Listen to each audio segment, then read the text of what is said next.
More baseball, round 2. Slate number 1 is done. We have, 8 games left for us for the night slate, starting a little bit different. We have a 6:35 start time. That's why we're on a bit earlier. Crunch time coming on about an hour or so, and they take you all straight up to lock. You got TJ, you have Dave Potts, and chief meteorologist Kevin Roth as well. Nothing terribly scary as far as precipitation lurking. I do have Ross weather report. This does change because weather is fluid. We'll go ahead and just drop this in the chat for the people. I see the first thing I see in the chat is I'm shaving my head. I'm not shaving. I am getting a haircut. I was supposed to get a haircut today, but, it was a tight squeeze as far as, knocking out the first slate, doing some content for basketball. So we'll take care of the hair tomorrow, I suppose. Not a full shave job, but a 2. We'll go for a 2. Sure, why not? We'll see. It's Keith. What's going on, Keith? We're going to be talking this first slate, first hour or so, knocking out this slate. It's an 8-gamer. It's it's a fun one. I think it's a fun one. Sure, why not? Let's say it's a fun one just for funsies. The Braves are on it, but they're playing Sandy Alcantara, which makes it always kind of a little bit dicey. I do like sometimes we get it, sometimes we don't, as far as the 6:30, 6:35 games, and I think what the sites do, not to assume what the sites are doing, and thankfully they cooperated. Fanduel and DK got together. They made a gentleman's agreement where we all have the same start time. It's nice to early slate, that was different today. 2 funky ones. We have to just talk about the slate, all the same players. Different prices, obviously. But I think when they don't have enough games, they'll kind of move it forward and pad it. That's kind of how that goes. Well, we going to get it to 13 or 14? We don't necessarily need that. But let's stretch it to 6:35, and now all of a sudden we can include the Dodgers, whatever's left of them, who's ever not on paternity leave, against the Pirates, as well as Seattle versus Philly. That's kind of a fun game as well. And Houston versus the Rays. I feel like I've talked so little about the Rays this year because they never play on main slates. But the fun baseball team for sure. Is that a good theory? Are you buying that theory that because there's only 5 games beyond 7-10, the site said screw it, let's make a bigger slate and move it up? You buying it? I mean I'm buying that. I think that's a sound reason. I wish they would do it every day. Don't give me 5-game slates are not big enough. This 8-game slate, that's the sweet spot. So I'm really glad that we got these 3 6:35 and 6:40 games here today. Especially Seattle Philly, really interested in that one. Pitching ownership is very interesting. We'll get into that for sure. I think pitching is extremely wide open, but the pricing is making it very interesting. So it's like DK is dictating essentially. Yeah, I'm sorry. Go ahead. Continue. You're probably going to dig into it as far as the goofy prices and sort of forcing your hand as far as who you're going to be overweight on, or maybe you go the other direction because, like you said, embrace the wonkiness, embrace the variance. Yeah, I think it makes for a very interesting slate. The early slate today was pretty straightforward. Freddie Peralta absolutely smashed his chalk. The pitchers that are showing as chalk right now, I am perfectly fine pivoting away from some of those. So we'll definitely dig into that. I think there's a very interesting option. You mentioned no weather. You're feeling pretty confident about Seattle, Philly, not finding a delay. Obviously, we're going to talk to Kevin Roth a little bit later on, and he's going to give us the for sure. But looks pretty good. Small chance of a delay there, though, which is concerning to me because I think Logan Gilbert is set up to absolutely smash in this spot.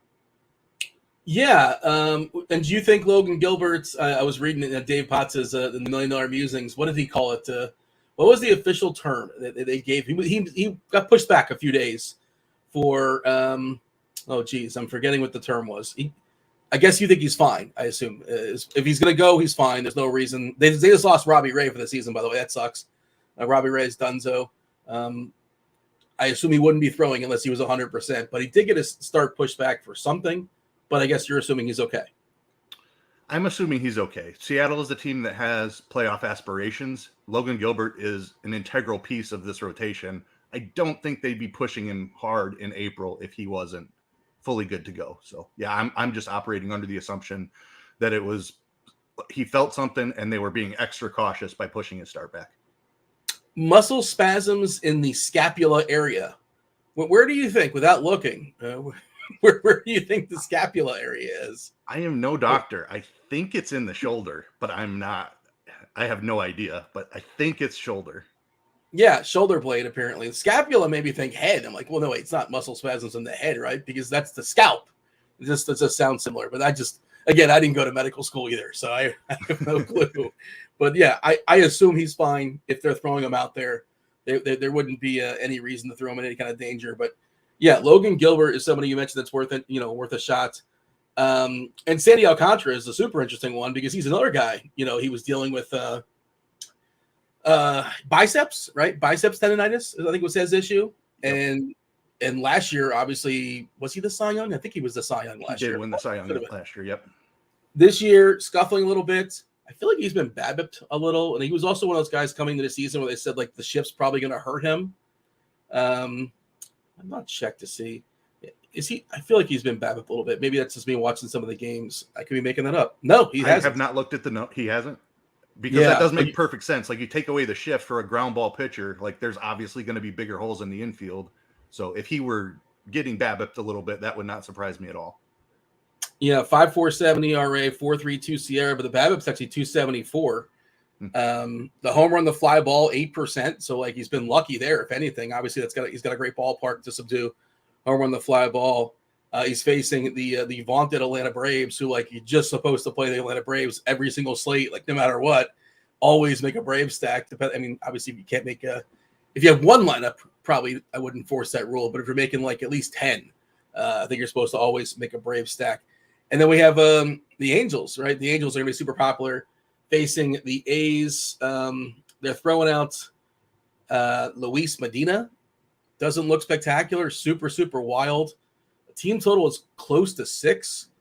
Did you watch Miller last night by chance? Any Mason Miller of Oakland? I did. He looks really good. Yeah. He got pretty unlucky yesterday.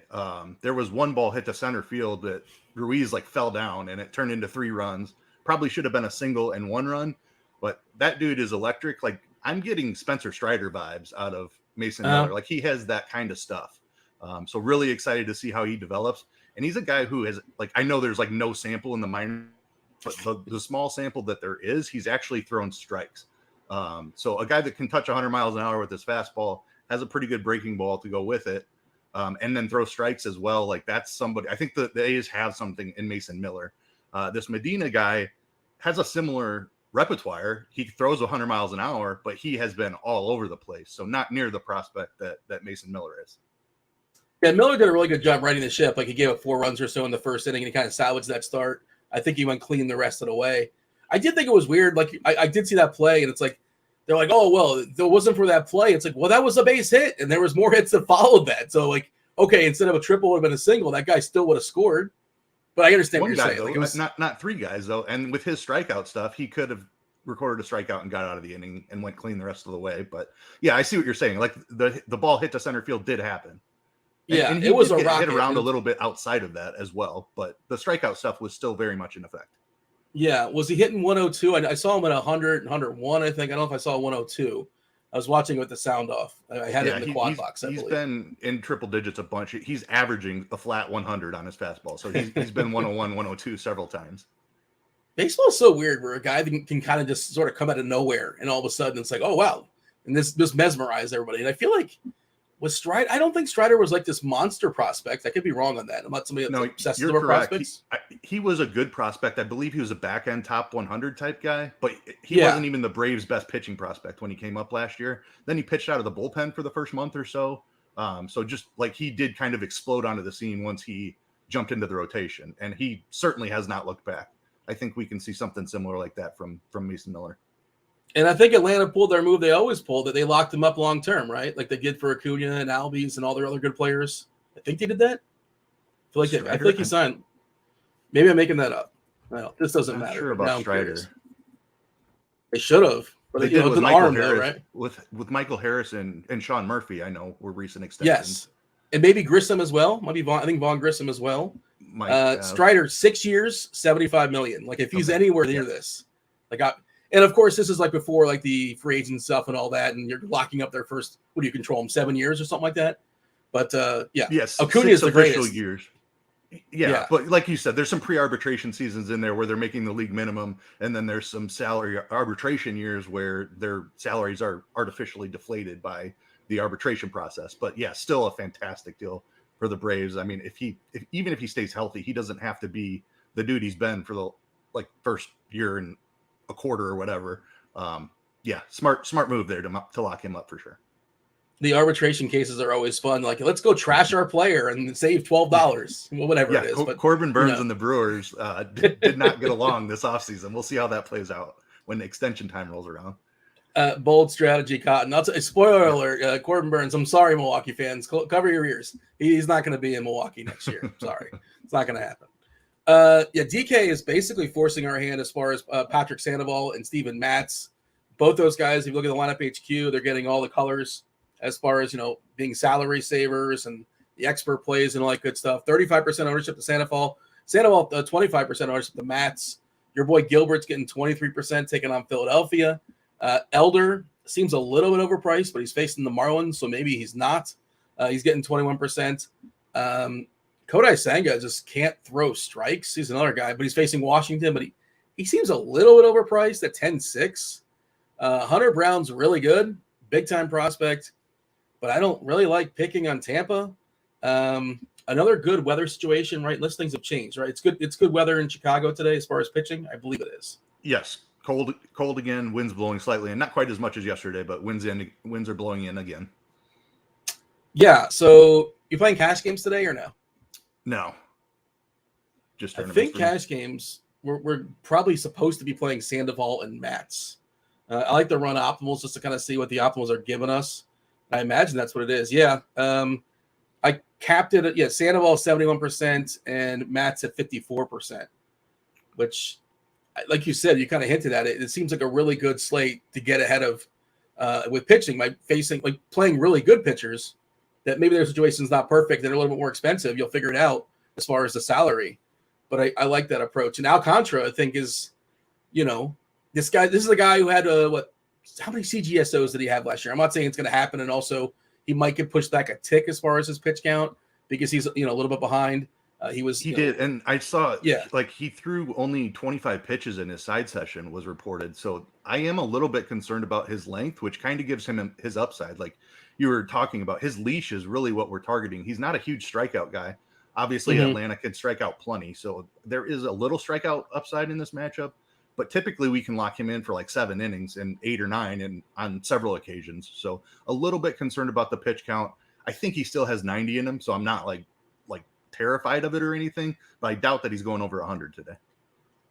Yeah. We've seen him go like 115 sometimes last year. And, we're not 3-4 months in necessarily, but I thought it was a fun game to play both sides of it, basically. And again, and I don't think either way is going to get played very hard because who wants to pick on Sandy Alcantara and, who wants to pick on the Braves? The Braves do offer strikeouts. They have a ton of power, but they will K. I don't know. I'll see what I'm going to do, and I want to get a report on it. But like you said, 25 pitches as a side session, though, you never really know what that is, right? Because sometimes they do other work. And it's like, what was the last time Sandy pitched? How long was it? Not too long ago, right? I think it was 9 or 10 days, I think. Yeah. It's a tricky one. And if it goes awry and all of a sudden the Marlins bullpen's got to eat up 6 innings or so, I'm not rooting for anything bad to happen about Sandy, but yeah, it's just an interesting situation as far as Atlanta. And I was looking at our rankings when it comes to the stacks today, and nobody outside of me, I put them 5th, Atlanta, just as like a wild card, just betting on talent, betting on power, that kind of thing, betting on variance. Across the board, it's the Angels. That's not even close. St. Louis is 2nd, which is kind of somewhat surprising. I don't know, because they've been cold, right? And they're in a big ballpark out there in San Fran. And we much prefer St. Louis against lefties, right? We got Disco throwing pitches today. He's been pretty good this year. I think his ground balls have been immaculate. I don't think I have the exact percent in front of me, but somewhere in the 60s as far as his ground ball percent this season. Seattle next, and the Mets, and then just kind of like a scatter, Giants, Dodgers, Padres, Miami, Atlanta. You got to fill it out, and nothing super obvious. But I think, is there a gap after the Angels? Is it Angels and then gap as far as stacks today? Yes, I would say that's exactly the case. They are very clearly in a top tier of their own. Yeah. Let's knock out the pitchers first. Do want to say hello to the chat. What's up, chat? Join the conversation. Myself and Keith, we're here for the next 45 minutes or so. We'll hand it off to crunch time. You got TJ Zwarych, Spidey Bombs incoming. Do it that like button. That's how you get those Spidey Bombs. Subscribe, turn on those notifications, do all the things to keep the lights on here. Chief Meteorologist Kevin Roth will give you the updates last we saw was yellow, right, for Philadelphia. There's enough rain around that we could maybe see a delay or a late start, but it's not so much that I think we have any real postpone risk here. I'm not exactly sure when he wrote this. He tends to update this at some point. And then, of course, he'll give you the most updated update on, live. You'll hear it from his mouth. You actually, instead of actually having to read, you get it from him verbally. The Mets, for what it's worth, currently yellow and green yellow in Atlanta. We get a lot of that in Atlanta with the pop-ups, but nothing to be terribly alarmed about. And 40 degrees in Chicago, winds in from center at 5 miles per hour. Pretty good pitching weather. Let's see what we have on the, on the weather edge. Anything popping for you weather edge wise as I kind of jump to the page? You happen to have it up? I don't have it up. The weather in Chicago, good pitching weather, but I mean, I know Drew Smyly was awesome his last time out, but I'm not playing him against a San Diego team that doesn't strike out. I don't care how good the weather is. The price is okay if you want to take shots there. It's not what I'm doing. I think there are plenty of cheap options today. And I do want to get into that conversation about Sandoval and Matz as well. The only other weather thing I really had my eye on today is Philly because of how much I want to play Logan Gilbert. Okay. By the way, 63 games in Chicago. Decent sized sample, 63 games. 8% hit as far as a loss in runs, but a 49% hit in homers, which is pretty interesting. 42 degrees, again, wind blowing in at 6 miles per hour. Just want to note that weather edge for LA, 647 game sample, no change, 0% homers plus 1% for runs. So it's like a perfectly average. This is just the way it is out there in LA. I don't know if that means the marine layer probably not lurking, I suppose. And you said as far as Philadelphia and Seattle, let's note that 28 game sample. Yeah, go ahead. The rain concern is really all I'm worried about there. Dealer's choice. Where do you want to start as far as the pitchers? Because it sounds like you really want to get your Logan Gilbert take out there, and I want to hear it. I'm here for it. Yeah, we can start there. We talked about this. I believe I was on the show with you last week when Joe Ryan was facing the Red Sox, and that did not work out that day. But Joe Ryan, if you look at his last start, was right back to being a huge strikeout guy. I talked about his change in pitch mix, and Logan Gilbert has done the exact same thing that Joe Ryan did this year. He ditched his changeup, and he's now throwing a splitter. He's been over 31% strikeouts so far this season. That is not the same Logan Gilbert that we saw last year. There's plenty of strikeouts in this Philly lineup. Yeah, it's a tough park for home runs, but Logan Gilbert, especially this year, has been a guy that has kept the ball on the ground. So I'm not as concerned about the home run ball despite the ballpark. And I think he has upside for like 10 strikeouts in this spot. He's a guy that's always had a long leash. There are rain concerns. I just got my start push back a day concerns. But if that's going to hold his ownership down so people can play these cheap guys that, in my opinion, don't have anywhere near the upside that Gilbert does, I absolutely love him for tournaments today. Yeah, I love the approach of like for 4, 5, 6 starts into the season, whatever it is. And like the numbers are distinctly different. And you don't just assume like, okay, well, obviously something, he's better or worse based upon these 4 or 5 starts. I like to lean to the big sample. But if you point to, actionable things that say, well, this is the reason why things have changed, then I want to hear it. And you sold me. I'm buying it. You change your repertoire. Like you said, the Ks have jumped up this year, 31.1%. The walks are even better too, 4.4%. The ground balls are fantastic. So like it checks those boxes right there. Strikeout pitcher, few walks, and a ton of ground balls. That's a great recipe for me. You mentioned the lineup in Philadelphia. There are some imposing bats, Turner and Schwarber, namely. Beyond that, Realmuto's a solid catcher, but there's some weak spots there as well. There's some strikeout guys also in Castellanos. Schwarber, when he's not banging on homers, he strikes out a good bit. Stott's been pretty solid this season, but like Cave and Sosa, I do like Baum, but I'm not going to run away. Basically, as far as this lineup, I'm definitely going to have some Gilbert in. He's in the mix for me as well. But let's have the conversation when it comes to what do we have as far as Gilbert and his ownership. I assume it's like the teens or something like that. Let's see what we have. 23%. Really low on FanDuel. Under 10% on FanDuel. Yeah, 23% is what I'm seeing on DK. Let's give it a refresh. But yeah, obviously FanDuel, you only got to roster one. So generally speaking, it's just going to be lower because instead of 200 percentage points to go around, you have 100 to delegate. Let's see. Pitching, I want to see the difference here. Matt's getting 21% on FanDuel because he's 6.9K. Sandoval is 17% at 9.2. He's super, super cheap on DK. We'll talk about that in a second. Senga, 10%. Waka, 8. He's pitching in that good weather game. That's basically what you're betting on. Elder at 7%. He's a little bit overpriced, but a good matchup. And then, like you said, Gilbert at a full 10K, 7%. Not hard to get over that. You're making a bunch of lineups. I think that's a great idea to do so. Let's talk about how DK is kind of forcing us into playing. I mean, you're an adult. You can do whatever you want, Keith. You make your own personal choices. But by, I don't want to say manipulating the prices, but the prices are the prices. Matt's is 6K. Sandoval's 6.5. 35% on Sandoval, 25% on Matt's.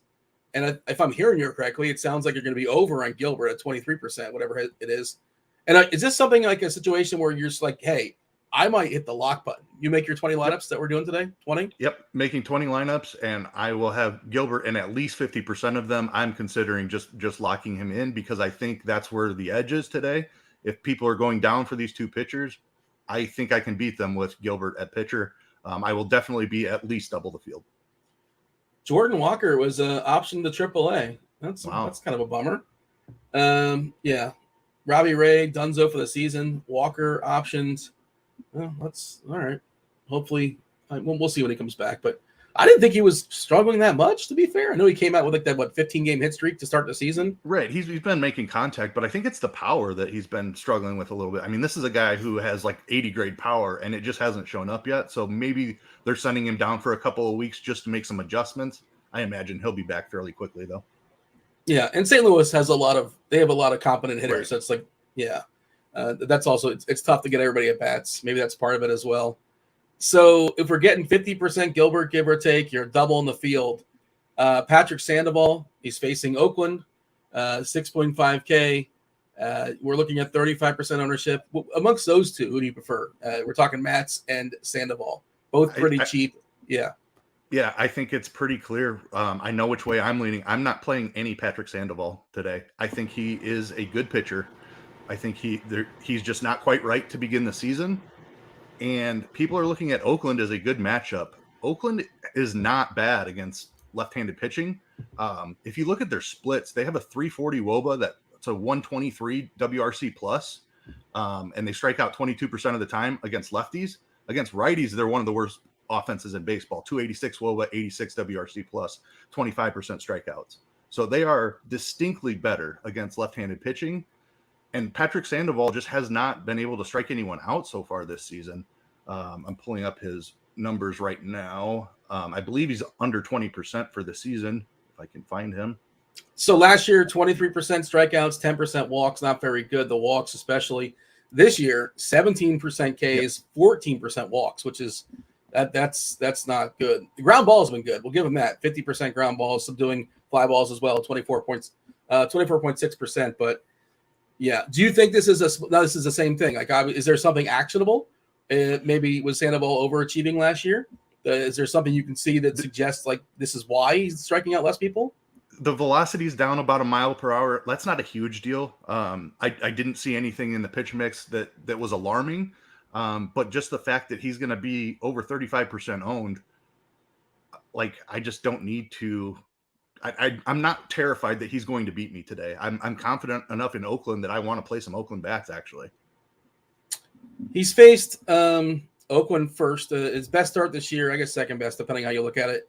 He did face Oakland earlier, but he did face the Yankees, Boston, and Toronto. So if you want to like forgive him, like he's had a tough, stretch as far as opponents, right? At New York, at Boston, at home versus Toronto. His leash tends to not be spectacular. 93, 90, 89, 86. You're hoping for, and again, at this price, that all that stuff's kind of built in. It's a good value if you want to call it that. But yeah, I think understand maybe it. And for cash games like optimal lineups, I don't disagree. Like he is too cheap for the talent of pitcher that he is. He's better than he's pitched this year. I'm not disagreeing with that. This is strictly how I'm playing today and an ownership play on my end. Not saying that you have to fade him. That's just the stance that I'm taking today. Trying to see if he's been like lucky or unlucky or just sort of. Let's see. This year the Sierra's 5.43, so actually he's been super lucky. A 3.38 ERA. Swinging strikes are better than the Ks suggest. 11.9% swinging strike rate and just 17.6% Ks. So that unlucky as far as strikeouts. Yep, that's what the swinging strike rate did jump out to me. It's like, wow, why isn't he getting Ks? Because there's really nothing to point to other than 1 mile an hour in velocity. And I don't think that's reason enough for like a 6, 7, 8, whatever percent decline that he's seen. I think the strikeouts are coming back. It wouldn't surprise me if he struck out 6 or 7 in the spot. But I think Oakland can touch him up a little bit too. Yeah, lucky as far as BABIP 246, homer in the fly ball lucky at 7.1%. And this is all 18 innings, so it's like this is the kind of stuff you're going to get sometimes. You get a mixed bag, and the more innings you get, the bigger sample, the more it kind of like levels out, I suppose is the way to say that. How about Mats? Are you taking the same approach with Mats, or you're going to like lean in on as far as Mats being pretty cheap? I'm going to lean into Mats a little bit, and that's because San Francisco has struck out more than anybody in MLB so far this season. Mats is a hard guy to figure out also, but again, like it's difficult to fade 2 6K pitchers. I'm going to be so far behind on my bats if I'm fading both of these guys. So I'm fine going a little bit overweight on Mats. I prefer the strikeout matchup. He's in better form recently. He hasn't been great to start the year either, but I think there's a little bit of unlucky stuff underneath there. I like the strikeout matchup better for Mats. Yeah, Matt 6K on DK, Sandoval 6.5. Those are two of the bottom 5 as far as just straight salary. And it sounds like it's just going to be different builds, right? Because I don't think you're going to roster Medina, who's 5K, Fokker, which I've been dying to say all day long, pitching for Tampa Bay. Come on, give me the GIF, producer Steve. I wonder what GIF he's going to use. Contreras, I don't think it's just like I think you're just changing the build, right, a little bit. Because are we playing Gonsolin? Smiley, you already kind of poo-pooed. Go ahead. Yeah, I think the way to do it is just to change the build. Like I said, you're going to be a little bit behind on the bats, but I think I'm going to make that up with a ceiling game from Gilbert. So like whatever Sandoval and Mats score, I think I can get the same with lesser bats plus Gilbert and Mats or something like that. The one guy down here that is semi-interesting is Roansy Contreras. You touched on it a little bit earlier. This Dodgers lineup is really watered down. Jason Hayward is hitting third. I mean, come on, Dodgers. What are we doing here? The only reason I'm not attacking Contreras heavily today is because they rolled out a bunch of lefties, and Contreras has a really wide split, especially in strikeouts, righties versus lefties. So don't love all the lefties in the lineup, but I don't hate taking a couple shots on Contreras down here. I thought Michael Busch was a NASCAR driver. Are we sure he played space? Where did they get this guy from, this Busch character? Oh, he's a pretty solid prospect from what I understand. I saw he made his MLB second round, maybe. Yeah, so according to Fangraphs, he's a 46 overall ranked prospect, which is strange because he's not in the team rankings, but 46 overall rankings. I'm not really sure why that is. 25 years old, first round pick 31 overall in the amateur draft in 2019. I believe there's a fair bit of power here, if I'm not mistaken. Yeah, 2022 AAA. He played AA in 20 as well. So let's see, 141 games combined. 32 homers in the minors last year, 2 homers this year in the minor leagues. By the way, your boy, you probably have an eye on this. I saw he had his 8th homer today. What's his name? Morel for the Cubbies. Remember he came up last year? He's got some power. He's got some speed. 8 homers so far in the minors this year. I don't know if he's getting a call up anytime soon, but he is trying to force their hand, isn't he? He's been playing awesome, and Mervis is off to a really hot start down there as well, and we're still dealing with Eric Hosmer in the big league. So what is that? Like what? Yeah, it's blowing my mind as a Cubs fan. Like I don't know. Mervis has done he smashed AAA last year too. So I don't know what else he has to prove. But I do know that Eric Hosmer ain't it. No, he hasn't been for a while, and they're not like committed to him financially. He's got to be like a minimum salary guy, right? I assume he is. Yeah. Yes. Yeah, that's a weird thing. Like, why not? Like, I know the Cubs fans are excited about Mervis, one of their big prospects. But, give you guys something to cheer about. And Morel, he was just a fun player to watch. So I hope he gets called up soon. You got Patty, Patty, the brain, of course, Wisdom. So there's some fun pieces there for the Cubbies. Contreras is one of those guys that a lot of people try to will him to like be the guy or like taking a step forward and that kind of thing. And he's just he's really wild. 10.6% as far as the walks, 20.2% as far as the Ks. Man, that Dodger lineup is pretty wild. It's horrible. Yeah. Why would Hayward hit in front of Outman, by the way? Like, explain that. This isn't a left-right thing. They're both lefties. Yeah, it makes no sense to me whatsoever. What is that? Like, yeah, Outman should definitely be ahead of Hayward. I would put Bush ahead of Hayward as well. Like, if you want to use Vargas in there to split them up, like Hayward would be 6th at best for me. Yeah, I know he's been hitting the ball harder this year. Like I was looking at his advanced metrics and things like that. Outman's been like the best hitter in the majors. Yes. Oh yeah. Outman's been spectacular. I think he's rookie of the year. Young. I saw Young got hurt today for Texas. I'm not sure how serious it was, but he did get removed. But the kind of the early front runners for rookie of the year, I imagine both those guys are in the conversation. Different leagues, of course. Other pitchers, feel free to throw them out there, Chad, if we miss somebody. Yeah, Mr. Donk's making a good point as far as Slater being back and Haniger being back for the Giants. So it should change those numbers a little bit. But I'm pretty sure, don't those guys do strike out, though, right? Yeah, they still strike out a fair amount. And Gilbert last year was extreme reverse splits. He was very good against lefties. The splitter has kind of helped bring his splits closer to neutral. But Gilbert had no problem with lefties whatsoever last year. We have a lot of large reverse split pitchers on this pretty small slate. Digging the numbers, but Cardi, kind of a cheat code in the bat, it'll let you know. Gilbert's a large reverse split guy. Senga, large reverse split. Taiwan Walker, historically big large reverse split. Disco, not Disco. Smiley, and I think a lot of it is like curveball breaker, right? Smiley's known for that. Yep. I think his curveball's a big pitch, right? I think so. Correct. Waka large reverse and Gonsolin. So a lot of large reverse split pitchers for a pretty small slate. Who do we miss? The Angels lineup just dropped. Let's see. Was it as expected? I'm doing a refresh. I assume we're not getting any goop. Okay, so we got Ward. Go ahead. Yeah. Ward, Trout, Ohtani, Rendon, Renfroe, Drury, Urshela. I believe that's Tice and Neto. And they can really use a catcher. The Hoppy thing really kind of bums me out. That was a bummer. Yep. Yeah, I got him in some of my dynasty drafts. Too. Yeah. He makes that lineup just because the other Wallach and Tice are just like whatevers. But I guess catcher in a stack. But what's their upside? Tice did homer yesterday, and good for him. You had something else. I feel like you're about to say something. Just the Wrigley weather is interesting. I think I said pitching was wide open on this slate. If you wanted to play Waka or Smiley, I would not call you crazy for doing that. I don't see the strikeout upside. But they are both extreme fly ball pitchers, and with 40-degree weather and wind blowing in, they could definitely go. They could be really efficient with a bunch of fly balls that stay in the park today. So like they're both cheap too. So I don't hate that if you wanted to take a large field tournament stab on those guys, but not something I'm doing. This San Diego lineup though is really, really contact heavy.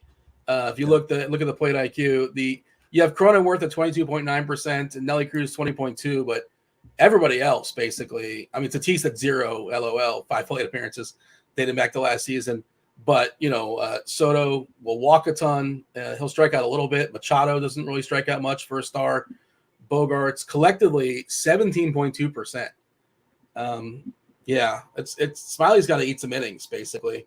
I don't think I'm going to get there. I don't think. What is the upside for Smiley? I think you kind of said the same thing. Survival, not giving him homers, but can't feel great about it. He did almost throw a perfect game his last time out, though. I mean, he peaked, right? Yeah, I think so too. I'm not trying to endorse Smiley against the Padres at all. How old is Smiley? I'm going to set the over-under at 32. Oh, man, I think you nailed it. He's 31 and a half. He's 33. 33. Okay. 34 in June. So, all right. Yeah. Yeah, he was great last time out and good for him. But I don't think look, like you said, I'm not going to poo-poo it. I understand why you would play him, but he's got to eat some innings. I feel like I don't think he's going to just compile a ton of strikeouts. But I think he can in this spot. As long as he keeps the ball in the park, I think he can. And like Jason said, obviously go ahead. Thing too. Jason says we're nuts. Smiley's going to get 9 strikeouts today. San Diego's not great at all. Like I'll take the under on 9 heavily. Let's see what Cardi has as his median projection, or even we have projections as well too. I would guess it's somewhere around like 4.5, but this is not my job. But what do you think? 4.5 as a median projection. Oh, it's a little bit high. No, that's innings. Never mind. Which He's way would you 4.5 lean? on the sports book. Is that what you're saying? No, I made it up. That's what he is on the sports books. Yep. Okay. I would have a very difficult time putting my money behind the over on that. I'm not saying I like the under, and that's either. Like, I think it's a good line. I don't see a bet there either way. I think he gets 4 or 5 strikeouts in the spot. For what it's worth, as a median projection in the bats card, he has about 4.69. Yeah. And I think the San Diego, it's probably not today because of the ballpark, right? The conditions. But I think the San Diego offense is going to wake up soon enough, right? They're not going to be, yeah. I think it's a pretty imposing lineup. They're going to get there soon enough. Anything else of notes as far as pitchers? Again, let me do a refresh as far as the ownership stuff. Sandoval, Matz, Gilbert is looking like the third most likely guy. I think you moved the needle. Let's see. We're giving a refresh. 522. We have new ownership stuff. So let's see if you moved the needle or not. 35% for Sandoval, 31 for Matz, 21 for Gilbert. I mentioned Elder in passing. Opposite direction. Yeah. Wasn't he 23%? Good for me.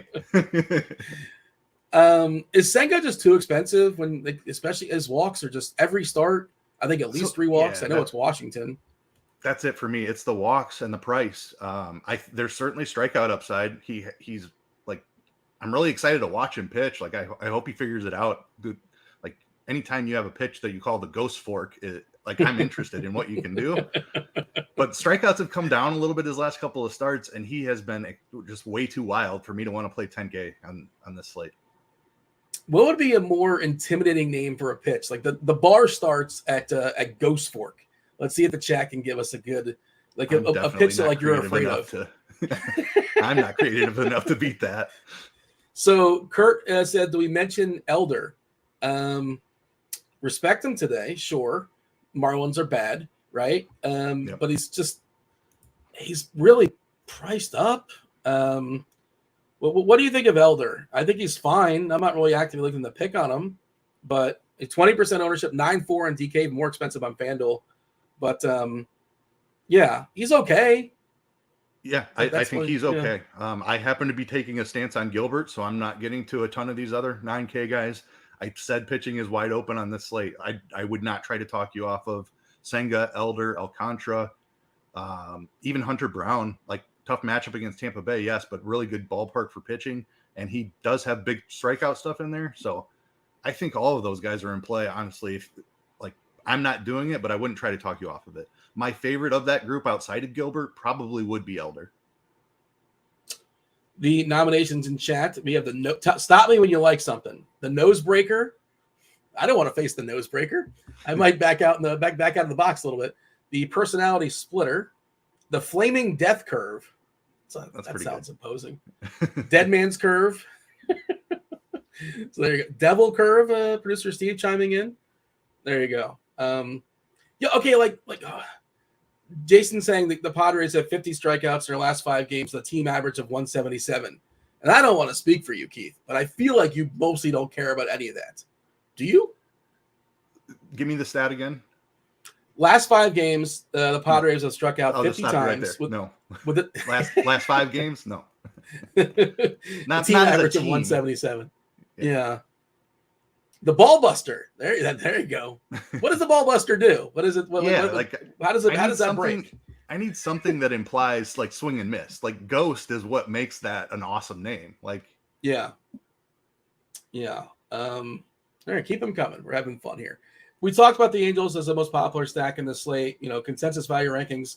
They're number 1. We agree they're in their own tier. If you're going to kind of power rank them today. Looking at team totals, let me give a refresh as far as team totals. But, we have the Angels closing in on 6, 5.81. You want to get all technical. Not great ballpark environments, basically across the board. Cardinals, Giants, 4.25. The Wrigley game, both teams are at 4 as far as their team totals. The Mets are at 5.08 versus Mackenzie Gore. Let's see. Is that number 2? I think it is. The Astros without Yordan Alvarez. Again, he's dealing with, I believe, a neck. That lineup takes a significant hit in a bad ballpark. And the Rays, they got their opener going with Falker. I want to sneak that in as many times as possible to see how many times I can get away with saying. And then the Dodgers with all their, injuries and paternity leave, there's not much else. Like, obviously, somebody probably rises up and beats the Angels because that's how baseball goes. But there's nothing like super clear and obvious. Seattle's one of my favorites. We talked about Taijuan Walker being pretty reverse splitsy, and there's a lot of power righties. It's a ballpark upgrade in Philadelphia. J-Rod, France, Kelnick looks legit. Like, it's like they found the superstar basically. Didn't cost them anything. Suarez, Hernandez, got Big Dumper in there today. But beyond the Angels, who do we want to talk about as far as stacks? Are you with me on Seattle?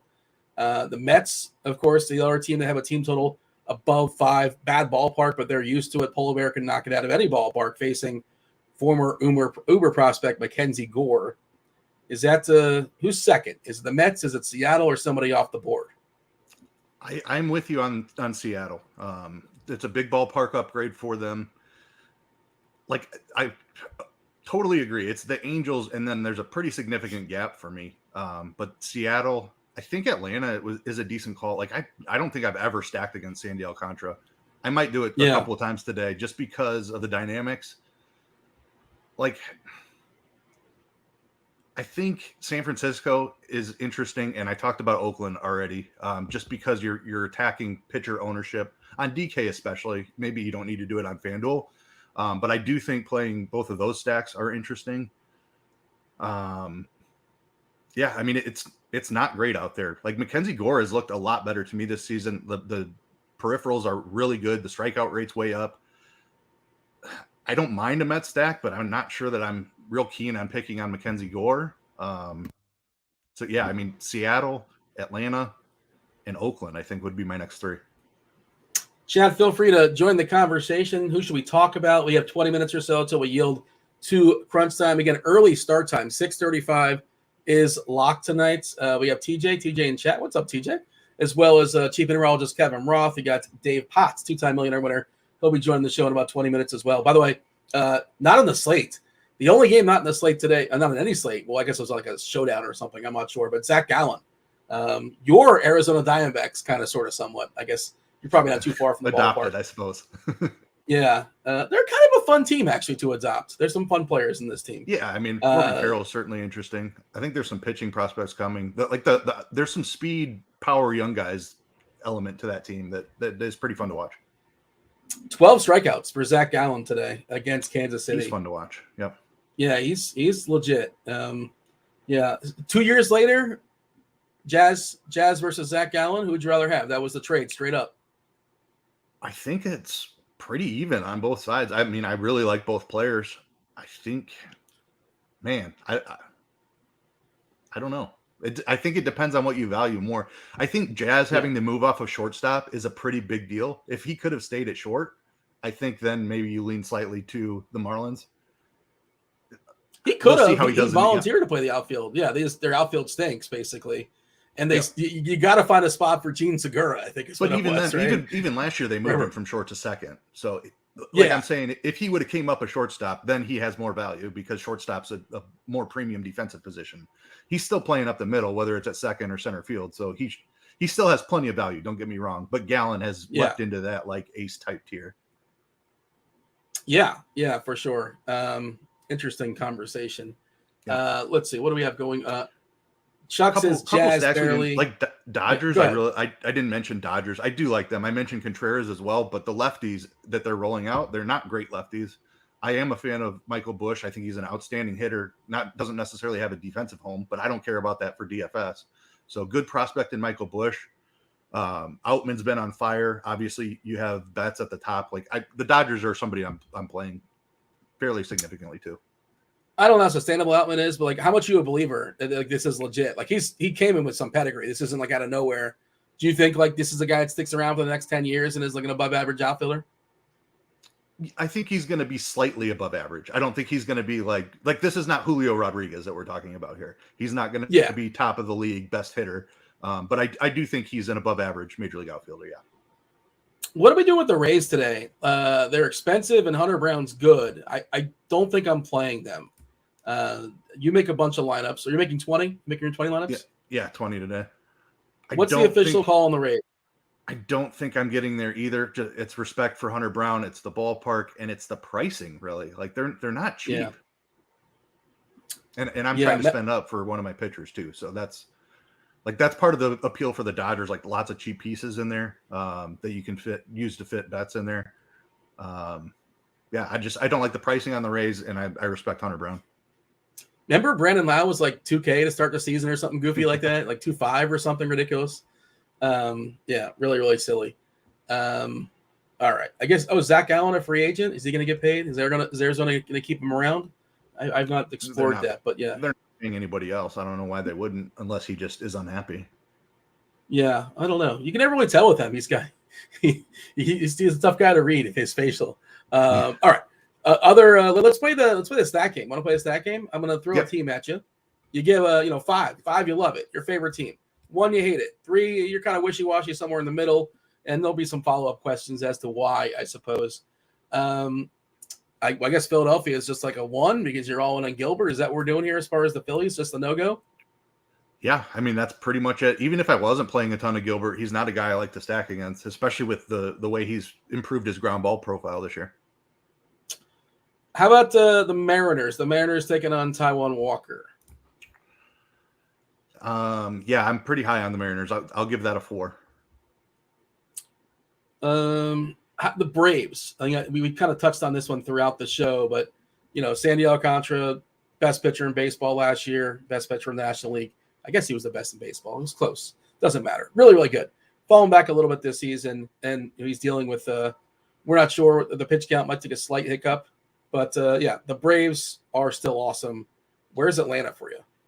Yeah, they are awesome. I don't want to go right smack dab in the middle. I think it's just I'm playing against Alcantara maybe being not quite right and the talent of the Braves.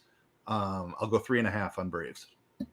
What are your rules for the Angels? The Angels, the most popular team on the board. Team total creeping up on 6. It's against Luis Medina.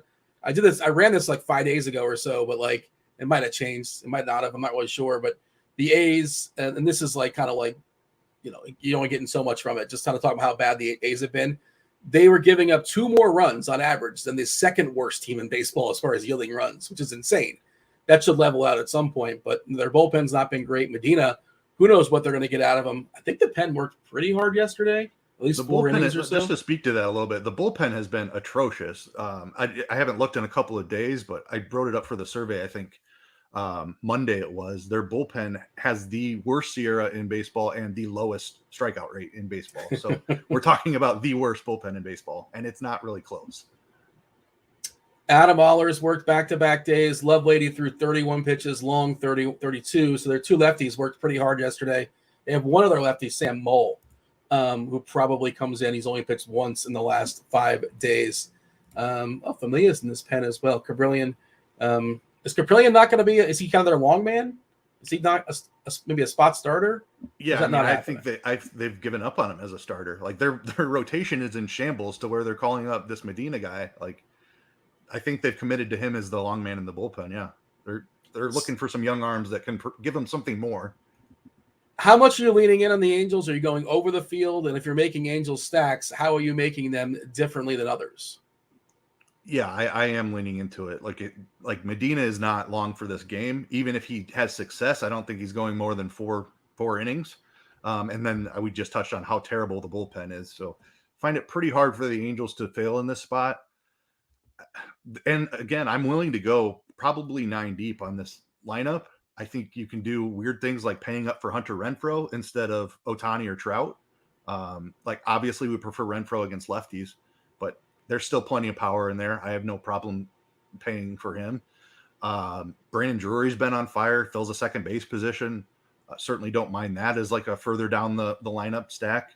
Zach Neto at shortstop, decent prospect. I'm not afraid to play 1 through 9 here. So I think there's plenty of ways I can differentiate it, as well as fading Sandoval, the pitcher. I have some leverage at pitcher as well. Remember Neto went off for a couple of days? That was fun, right?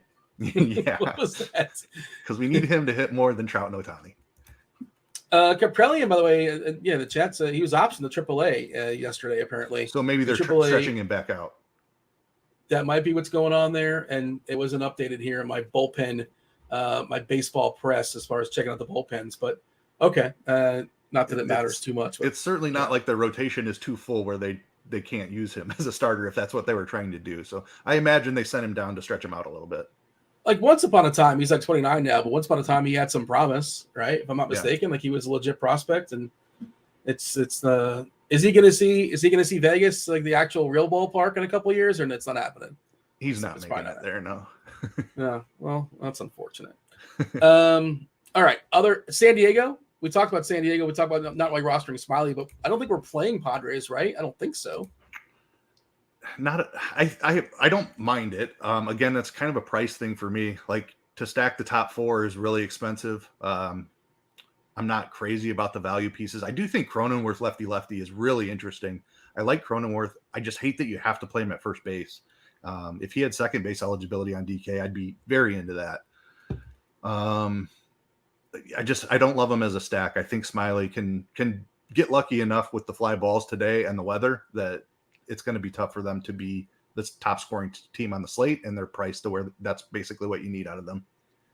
Handbuilders hate left on left, right? They just don't click that. But we talked about Smiley being reverse splitsy. That's an interesting call. I don't mind that one. But you're right. Soaking up first base is kind of annoying. He used to be first and third, if I'm not mistaken, as far as his eligibility. But second, this is where we're at. That's where he played a lot of last year. Is at second because Tatis was out and they didn't have Bogarts. So Kim was playing short and Cronenworth was playing second. What does he have on FanDuel? FanDuel first and second. Okay, there you go. He's 2.9 on FanDuel. So I love that sure. on FanDuel. Don't mind that at all. Still waiting for an Oakland lineup, St. Louis and San Fran. Otherwise, we have all the lineups in. Do join the conversation in chat. So we're going to knock out as many teams as we can as far as the stack game before we hand it off. The Mets versus Mackenzie Gore. Didn't sound like you loved the Mets. Maybe I was mishearing you. Mishearing? No, you weren't. I don't. They're 5. Steve has a 5. They're a 5 for Steve every day, though. Just kidding. Yesterday was really bad. I don't know what happened. They could not do anything. They were facing Josiah Gray yesterday, right? Is that what happened? Yeah. Was it a lot of fly balls in the warning track? I don't remember watching. Yeah. Just Josiah bad Gray at bats, really too. good. We had bases loaded and couldn't get a run in. I don't know what they were doing. So Josiah Gray might be good now, maybe, or not? He's not as bad as he once was. And yeah. I'm in the camp that believes Josiah Gray has taken a step forward this year. And he was supposed to. This is, Correct. Yeah. I mean, he had a huge prospect. He was the centerpiece of the Scherzer Trey Turner deal, going to the Dodgers. He was the main return. Keibert Ruiz, too, really good catching prospect who hasn't quite panned out. But yeah, I mean, Gray was the best pitching prospect that went back in that deal. Kind of the same thing with Mackenzie Gore. A really good pitching prospect who seems to have figured some things out this year. He still has massive control problems, so I'm certainly stacking the Mets. I'm not getting to them as often as I would like, probably just because of the pricing. And rather than paying down for 2 pitchers, I'm going up for 1 at least. So it's just tougher for me to get as much exposure to them. I don't dislike them, though. So Steven wants to know the thoughts on the Redbirds. I know you have a little bit of bias being a Cub fan, but your thoughts as far as the Cardinals. And then, of course, he's asking about the Goldie BBP, which I pulled up on the fly. Goldie versus Disco Stew. 14 as 27, 7 singles, 5 doubles, 2 homers, 3 walks, 3 strikeouts. I know you don't care about that, but I was just curious. When people reference it, I just was curious. What is the BBP? How do you feel about St. Louis tonight without Jordan Walker? No lineup just yet, but fairly certain he won't be in it. Right. I don't mind it. I don't like the ballpark necessarily. It's a tough park to hit a bunch of home runs in, and Disco's been doing a good job of keeping the ball on the ground. So it's a tough home run spot for them. There are some value pieces in there that help you kind of make the Goldschmidts work. It's tough to fit Goldschmidt Arenado in. Certainly a premium catcher in Contreras as well. So it's a tough team to stack, in my opinion. I certainly don't mind him as a 3-man, though. If you want to do a value piece with Contreras and Goldschmidt or something. You mentioned the ground balls for Disco. It's not exactly Framber Valdez, but it's 56.5% this season, 18% fly balls, right? and that ballpark, you combine that fly ball with the ballpark. It's going to be tricky to hit homers. Doesn't mean you can't do it, but you got to take the scenic route, right? To hit homers today if you're St. Louis facing Disco. I'm a little bit off it. I'm waiting for them to face a lefty. What are they doing with Sean Manaea, the Giants? It's so weird. Why did they sign him if they're just going to have him be like a middle reliever or like a spot starter? They let him go over an inning yesterday, an inning and a third. Just had what was that? I know this isn't on the slate, and it's just sort of weird to me. I don't think they paid him a ton. I think he's kind of like a reclamation project. Like he's going to be starting games eventually for them this year, but I think there's some things they're trying to fix. I don't know. 2 years, $25 million. I remember I looked it up yesterday. I don't know what. Yeah, it's not a ton, but 2 years, $25 million for a guy. It's just going to. They're not trying to work in the rotation in any way. It seems. I don't know. That's I know Manaea hasn't been great. Unless you're an elite closer, like that's starter money. He's not an elite closer. No, he's not. he's got elite hair. I'll give him that. But the pitching these days, it's not spectacular. How about let's stack up trying to see the Giants against Mats. What are we projecting? Are we projecting 7 or 8? How many righties? We're projecting Conforto, lefty, and Yaz. So 2 lefties and 7 righties. We're assuming that Slater, Haniger, Estrada, Davis, Flores, alleged lefty masher, VR, and Bart are going to be in there. Matt's going to be fairly popular. Leverage stack for San Francisco. Is that something that's in play today? What's the number? It's in play for sure. I'm playing more Oakland than San Francisco, and I'm playing more Mats than San Francisco. They've been really bad this season, and they do this pinch hit thing that makes it really tough for them to produce a bunch of high scorers. Because even if your guy has 2 hits in his first 2 at bats, then he gets yanked. They're just a tough team to stack. I mentioned the ballpark as well. They're a 2 for me. I'll have 1 or 2 in my 20, but not somebody I'm targeting heavily. Oakland on the other hand, Did you say you were I'm very much for? You were on the MLB expert survey today? No, not today. I was talking earlier in the week. Okay, I know you referenced something in the survey you mentioned, but I'm just curious now because we live in the world of salary cap. Give me your favorite salary savers. Not necessarily players in your stack. It could be in your stack, but do you have cheapies that you like? Today more so than others. Anybody standing out? In a good spot, pretty good price that kind of make everything else work. Yeah, Michael Busch at second base, I think is like he fills a really weak position. He's minimum price in the 6 hole. Contreras struggles with lefties, so Michael Busch is my absolute favorite salary saver. And then I think there are several on Oakland that I will have exposure to. Rooker has just been hitting amazing. He's 3,600 on DK. Really, their whole lineup is cheap, and that's part of the appeal of it. I'll be playing a ton of 3-man Oakland guys. That's part of how I'm getting up to Gilbert in a bunch of my lineups. So like Jordan Diaz, Brent Rooker, Shea Langoliers, even Carlos Perez is a really cheap catcher. Jesus Aguilar, first baseman with some pop, who's hit lefties really well. Esteury Ruiz leading off, like Oakland, all of Oakland, and then Michael Busch. What's the number on Oakland? You sound excited about the A's, and I get it. I hear you. They're cheap. Behind the Angels are probably my highest exposed team. So give me a 4.5 on them. Are you making 3-man, 4-man, or are you going full 5-man as far as the A's? Yeah, only 1 or 2 full 5-mans probably. But as far as correlating my secondary stack, they're going to be in there a bunch.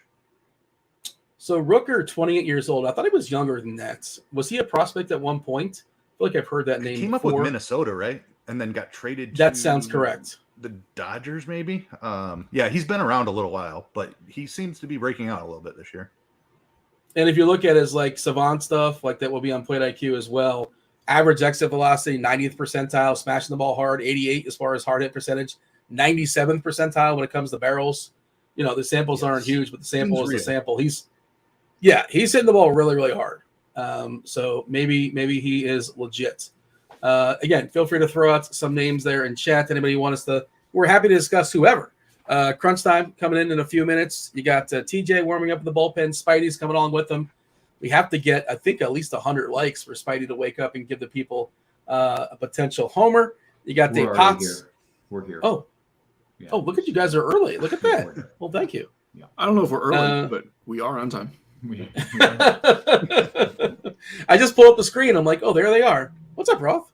How are What's things? happening? Hey, I'm good. Kind of good. A little with the weather. Oh, is this He's gonna kill me. What are we talking about? Is this Philadelphia? Yeah. That's not. He's not going to be happy. No. Yeah. All right. We'll figure it out. I just hit the refresh button, Roth, and I didn't see this. I don't know if you saw this, Keith, but it's orange yellow. Roth is going to talk about it now, but that's a little dicey when you lead with orange. The worst possible use of the word sneaky is when you call sneaky PPD risk. Like that's like sneaky is supposed to be a good word.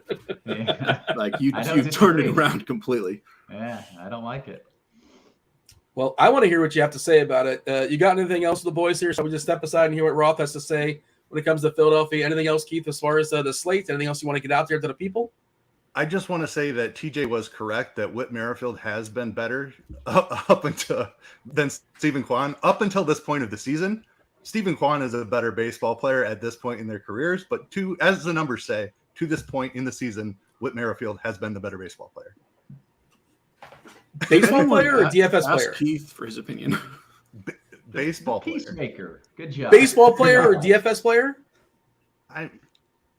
Technically both. Either one of them are great DFS players, but in a stack that doesn't exactly. People tuning in like the second highest scoring second baseman on the early slate, I think, behind Torres. Well, it's a huge sample, one game. And he wasn't even the highest. Well, it was the reason for the fight, right? I mean, that was. It wasn't a fight. He's taken a big step back, and I simply pointed out he's actually been better this year than last year. Kwan has a 301 WOBA and a 90 WRC plus. Merrifield has a 340 WOBA and a 118 WRC plus. Discussion over. No, if you want to talk about hashtag forward, that's different. Also, according to Baseball Savant, is in the 92nd percentile in the MLB for speed this year. Okay. So he's not slow. Do we have to rehash this? Do we have to do this? No, I'm sorry I brought it up. Me and we're out of here. me and TJ are going to have a podcast talking about this. Tell us about sneaky PPD risk. This is what we care about. Let's talk about that. I'm going to take myself on Brad Keller, but not Whit Merrifield. Yeah, enjoy singles.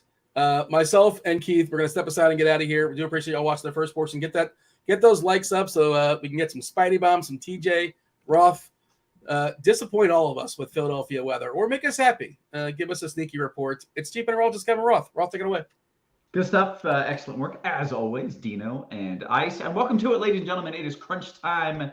This show is sponsored by Fanduel. It is a show where we bring on two of the sharpest minds in the biz, helping you to break things down up into lock and then oftentimes through lock. We got Dave Potts. Cheeseisgood. What up, Dave?